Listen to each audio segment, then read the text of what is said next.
Yo, this your boy EC22 of the FairWeather Fan channel, man. Listen, thank you for tuning in, man. Listen, like, subscribe, share, leave comments. Y'all, let me change my audio settings real quick if I can here. There we go. Well, I guess it's already there. I don't know how to change it, but we're going to figure this out in a little bit. But while we doing that, man, listen. Let me get this thing squared away real quick. I don't know if you guys can hear me or not, but the WNBA. No, let's start right here. Mike Tyson and the Jake Paul situation. Y'all listen. Once again, I think it's a bunch of shenanigans with the Jake Paul and Mike Tyson fight. It is what it is, y'all. I don't like it that is happening right now. But right now it's currently postponed. Mike Tyson had a little health situation. I think he got a little sick or whatever. I think he said I had a also flare up or something like that. So I'm assuming that's what's going on with him, but we don't know. The speculation still coming out about what's going on with Mike Tyson, but hopefully he'll get better soon. But this is a fight that shouldn't be happening in the first place, in my opinion. This shouldn't be happening. I hope they figure it out. I hope they just get rid of the whole situation. Don't even have this fight, but it is what it is. There was something fun that somebody said about this fight. You know, once the word came out, they're going to postpone this fight. Somebody suggested that Deontay Wilder is going to take Mike Tyson's spot in this fight. And of course, I laughed. I laughed something serious because ain't no way. Ain't no way that boy is going to fight Deontay Wilder. It just ain't no way that's going to happen. It just ain't no way it's going to happen. So I don't know what's going on. My microphone. I'm trying to figure it out. Oh, there we go. So I think my microphone is working now. I'm not sure, but we'll figure it out later on. But anyway, that's what's. Do you think that Mike Tyson should continue to fight this kid, or should he just let it go? I think he's just let it go. I don't want to see this fight, but then again, people want to see, does Mike Tyson still got it? There are some folks who just trolling Jake Paul, want him to get knocked out, but can a 57-year-old Mike Tyson do it? I mean, I believe he can, but then again, I don't want to see Mike Tyson go out there and get hurt. But I don't think he's going to get. I don't know. I don't know. I just want this shenanigans to stop. This is something that shouldn't happen. Anyway, but the whole laughable part about Deontay Wilder coming out and fight Mike Tyson is funny. The one Deontay Wilder is he gets to a point where I think he's punched out. I think he had his run. I think it's over with for Deontay Wilder.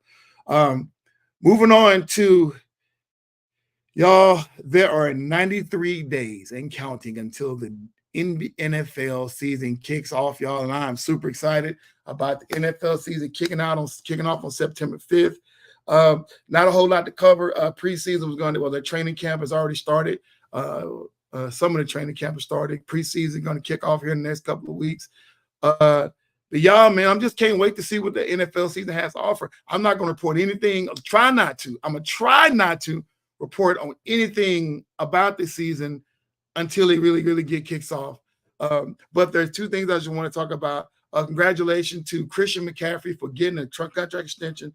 I think they said it's worth, $38 million for his contract extension, which they said resets the market for running backs. So, you know, and he's well-deserving. He did his thing. And then you turn around, and then you got my boy Justin Jefferson has decided to stay along with the Minnesota Vikings. I don't know why, but obviously he went show me the money route. So good job, Justin Jefferson, for getting his contract, a 4-year contract extension worth $140 million. They say he's the highest paid non-quarterback guy. So, I mean, $140 million for a wide receiver, man. Great job, Justin Jefferson, getting your money. Hopefully that Minnesota is going to continue to pick the pieces around you and give you a chance to win, at least give you a chance and a fight to win a Super Bowl. But end of the day, keep doing your thing, young man. Keep doing what you do, man. I appreciate it for you. This Thursday starts the NBA Finals. Yeah.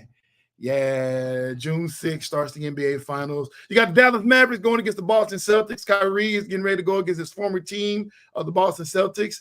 And obviously, you've been watching the media, man. There's been a lot of talk about him going and face his former team and the things he's learned since playing with them and how he's evolved as a person since playing with them and stuff like that. But man, am I kind of biased because I live here in the Metroplex, the DFW Metroplex, that is, to go for the Dallas Mavericks? It is what it is. The Boston has let us down over the years. It's hard for me to get excited for Boston, even though they've only lost 2 games this postseason. We're going to see if that's going to continue. I don't think they've had the level of talent or the level of toughness, of competitiveness that the Dallas Mavericks have. They went against Clippers team that had 5 Hall of Famers on that squad.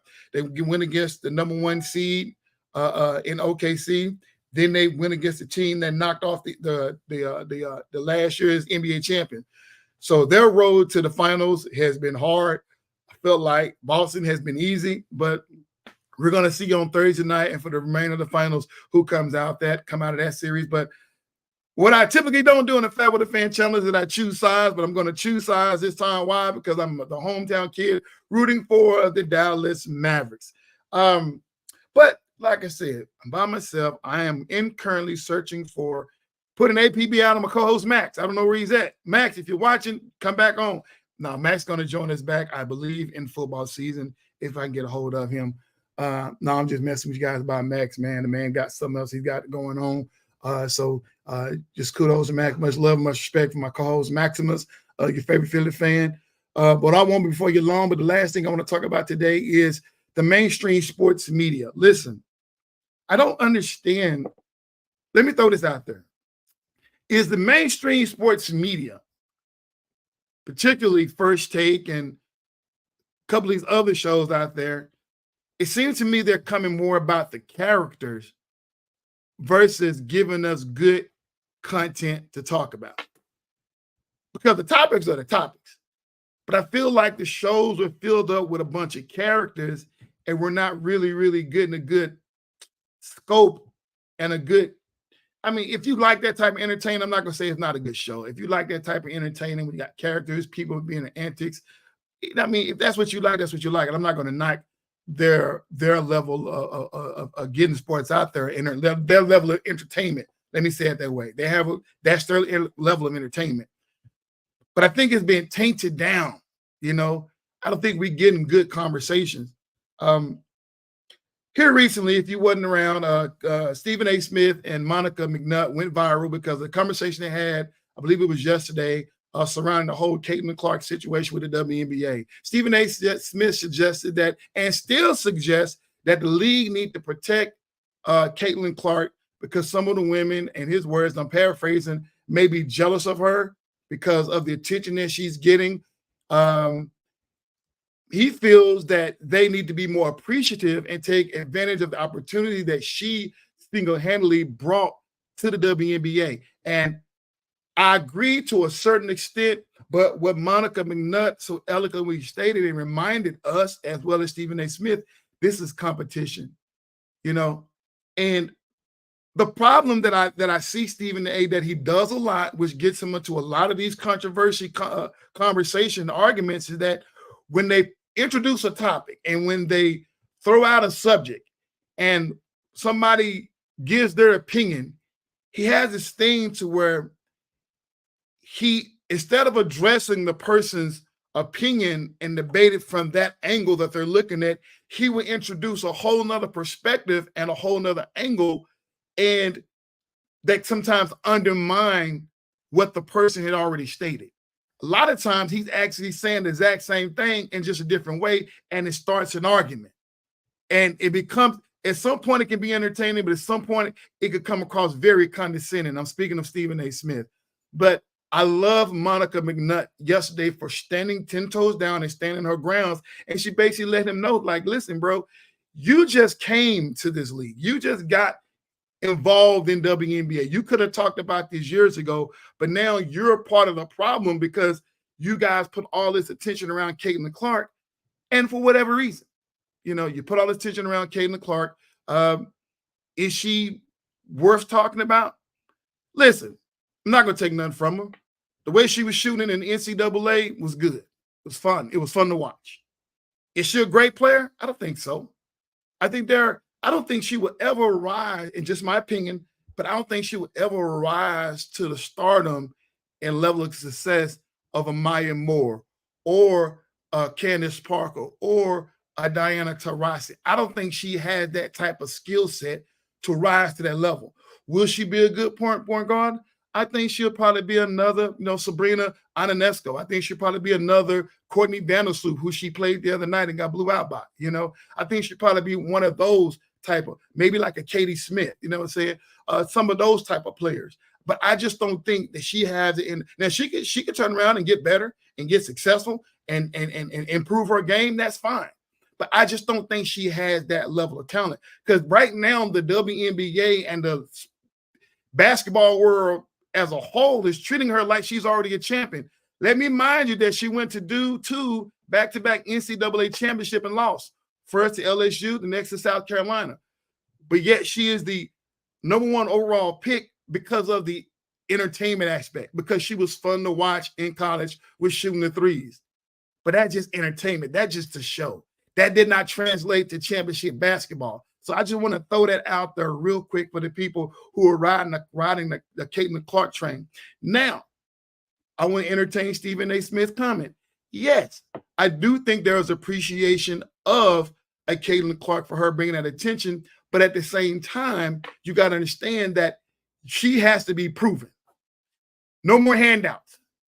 The girl was given a $30-some-odd million contract, or almost a $30 million contract, shoe deal by Nike, without ever touching the hardwood of a WNBA basketball court, which is no disrespect to her. She did what she had to do to get there. But in the same, these women are going to test her. We're going to make you earn this popularity. You just can't come into our league. And then the whole idea that Stephen A. suggests that the league need to protect her, like she's the investment.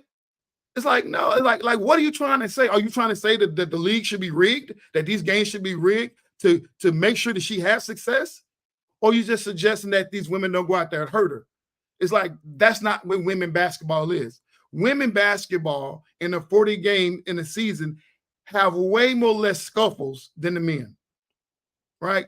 They don't have that many scuffles. They don't play that type of basketball. But I will say this, in all fairness, when the women do scuffle, it ain't gonna be a bunch of pushing and shoving and don't hold me back, don't hold me back, sugar. Ain't gonna be none. When they get upset, they coming with the thunder. Ain't gonna be no faking and funking. When they want to swing, they gonna swing. I've seen it. I watch the WNBA, but at the end of the day, these women collectively have the utmost respect for each other. Does it get edgy? All competition breeds a little aggression, because that's what competition is, and we cannot single out the little situation that Carter had, what Trinity Carter had against Caitlin Clark, the little push, whatever. That happens. People are going to get chippy. But we don't roll out the red carpet and pick her up on the shoulders and ride her off to a WNBA championship just because she's Caitlin Clark. Like, no, she's going to have to come into this league and compete at the highest level. That's all I'm saying with this Caitlin Clark young lady. But anyway, man, I didn't want to fill up the whole show with that. I just want to get that out there. Listen, once again, this your boy EC22 of the FairWeather Fan channel, man. Thank you, man. I'm sorry for the sound quality. It's going to get better next week, y'all. I just had a little snafu with some equipment over here. But anyway, like, subscribe, share, leave comments. But listen, at the top of the hour, in about 33 minutes, join me over on Facebook Talk Radio with Lewis Medford, the professor, and Coach Martez Turner. We're going to be talking about it. We're going to go in on sports, man. This is your boy EC22. Thanks for watching, man, and I'm out.